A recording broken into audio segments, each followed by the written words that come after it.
Change, physical change, हम जो यहाँ पे पढ़ने वाले हैं वो यहाँ पे केमिकल चेंज पढ़ने वाले हैं।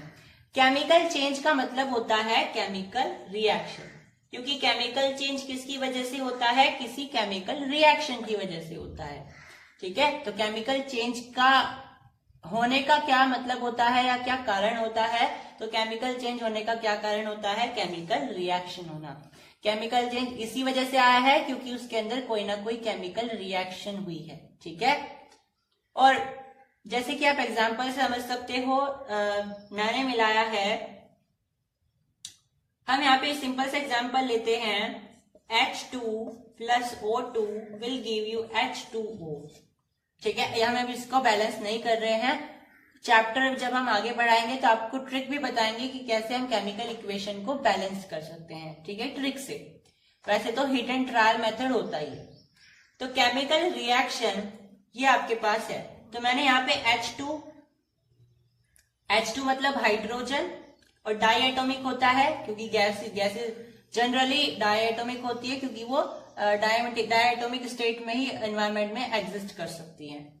ऐसे ही O2, और ये दोनों जब मिलेंगे तो आपको क्या बना करके देंगे, वाटर, H2O। ठीक है, अब आपको यहाँ पे देखो H2 और O2 आपके पास है, अब आप H2O को अलग नहीं कर सकते हो H और O, किस मेथड से, फिजिकल मेथड से। ठीक है, ध्यान रखना, आप वाटर में से H और O यानी कि हाइड्रोजन और ऑक्सीजन अलग अलग नहीं कर सकते हो, लेकिन किससे, फिजिकल मेथड से। तो क्या हम केमिकल मेथड से अलग कर सकते हैं, बिल्कुल कर सकते हैं। H2O में से यानी वाटर में से हाइड्रोजन और ऑक्सीजन अलग अलग करने का हमारे पास तरीका होता है इलेक्ट्रोलिसिस, जो कि इसी चैप्टर में हम आगे पढ़ेंगे। ठीक है, तो ऐसी रिएक्शंस जिसमें हम प्रोडक्ट जिनसे बना है, जिनसे हमने रिएक्टेंट से प्रोडक्ट बनाया है, उसमें से हम रिएक्टेंट को दोबारा नहीं निकाल सकते हैं फिजिकल मेथड से, उनको हम बोलते हैं केमिकल चेंज। और अगर ऐसा ही कुछ हो लेकिन हम फिजिकल मेथड से निकाल सकते हैं, उसे बोलेंगे हम फिजिकल चेंज। फिजिकल मेथड का मतलब होता है जैसे डिकेंटेशन होता है, सेडिमेंटेशन होता है, डिस्टिलेशन होता है, वेपोराइजेशन होता है, इवेपोरेशन होता है। ठीक है, जो हमने पिछले अपने जूनियर क्लासेस में पढ़ा हुआ है। यहां तक समझ में आई सभी को? आगे देखो, आगे आपको यहाँ पे ध्यान में रखते हुए चलना है कि केमिकल जो चेंज होता है, जिससे हमें केमिकल रिएक्शन मिलती है।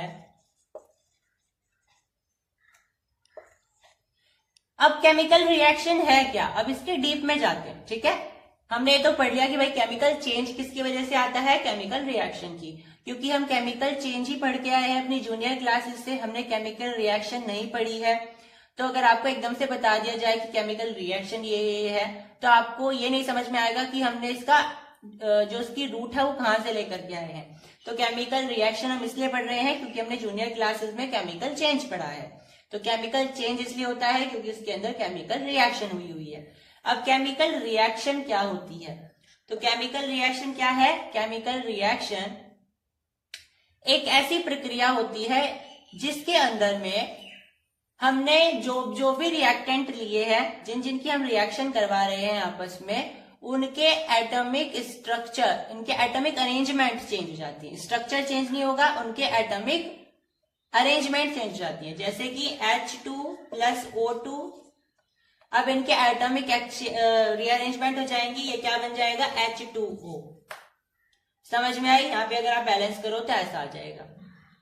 तो एक ऐसी रिएक्शन जिसमें अगर मैं जनरली बात करूं तो ये हो जाएगा कि जिसमें आप रिएक्टेंट की मदद से कोई ऐसा नया प्रोडक्ट बनाते हो जिसे आप दोबारा से रिएक्टेंट में कन्वर्ट नहीं कर सकते हो किसी फिजिकल मेथड से, वो होता है आपकी केमिकल रिएक्शन। केमिकल चेंज भी वही मान सकते हो, केमिकल रिएक्शन भी, क्योंकि केमिकल चेंज और केमिकल रिएक्शन एक दूसरे के कॉम्प्लीमेंट्री होते हैं, एक दूसरे से डिपेंडेंट होते हैं, विल नॉट से कॉम्प्लीमेंट्री।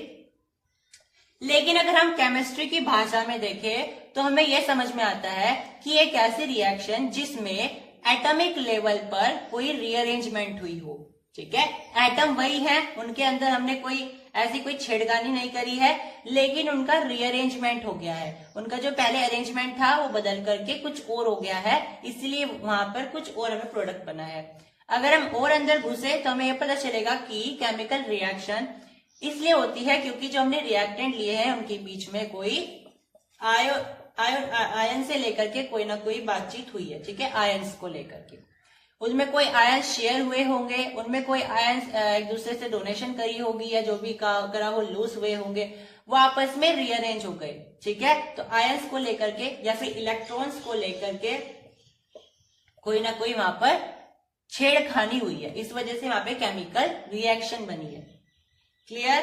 तो केमिकल रिएक्शन समझ में आया कि ऐसी रिएक्शन, केमिकल रिएक्शन क्या होती है? ऐसे प्रोसेस या ऐसे रिएक्शंस जिसमें हम रिएक्टेंट के जो हमारे पास रिएक्टेंट हैं उनका रीअरेंजमेंट कर देते हैं उनके एटॉमिक लेवल पर, ठीक है। हम एटॉमिक लेवल क्यों बोल रहे हैं?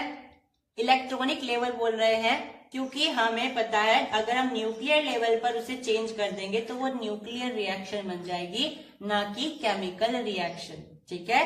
तो अगर हम किसी रिएक्शन में जितने भी रिएक्टेंट हमने लिए हैं उनमें एटॉमिक या फिर मोर प्रिसाइसली अगर हम बोलते हैं इलेक्ट्रॉनिक लेवल पर इलेक्ट्रॉन का लेन देन या शेयरिंग जो भी है उसको लेकर के कोई ना कोई काम करते हैं तो वो होगी केमिकल रिएक्शन। लेकिन अगर आप उसके न्यूक्लियस में घुस जाते हो तो होगी न्यूक्लियर रिएक्शन, ठीक है।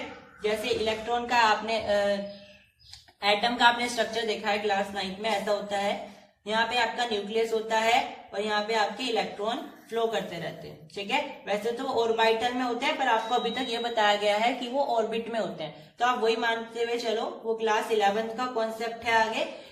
तो हमें ये पता है कि इलेक्ट्रॉन ऑर्बिट्स में ऐसे रिवॉल्व करते हैं और बीच में होता है न्यूक्लियस। तो अगर केमिकल रिएक्शन हो रही है इसका मतलब ये है कि ये इसको लेकर के कोई चेंज हुआ होगा, लेकिन अगर न्यूक्लियर रिएक्शन हो रही है तो यहाँ आपने इसको तोड़ते हुए, इस दीवार को तोड़ते हुए आप यहाँ पर घुस गए हो। और इस रिएक्शन को करने के लिए बहुत ज्यादा एनर्जी लगती है और बहुत ज्यादा एनर्जी लिबरेट भी होती है, ठीक है। न्यूक्लियर रिएक्शन में ये एटॉमिक बॉम्ब बनते हैं, ठीक है, ये जो है ना परमाणु बम बोलते हैं जिनको हम, ठीक है, रेडियो एक्टिव बॉम्ब्स होते हैं, ये सारे कैसे बनते हैं? न्यूक्लियस को लेकर के, ठीक है। न्यूक्लियर रिएक्शन होती है न्यूक्लियर लेवल पर होती है, लेकिन जो केमिकल रिएक्शन हम देखते हैं वो एटॉमिक लेवल पर होती है। वो हम कहीं भी देख सकते हैं, जैसे दही का बन जाना, ठीक है, रस्टिंग, लोहे का जल जाना, ठीक है। रस्टिंग क्या होता है? जब लोहा जल जाता है, जिसपे जड़ लग जाता है,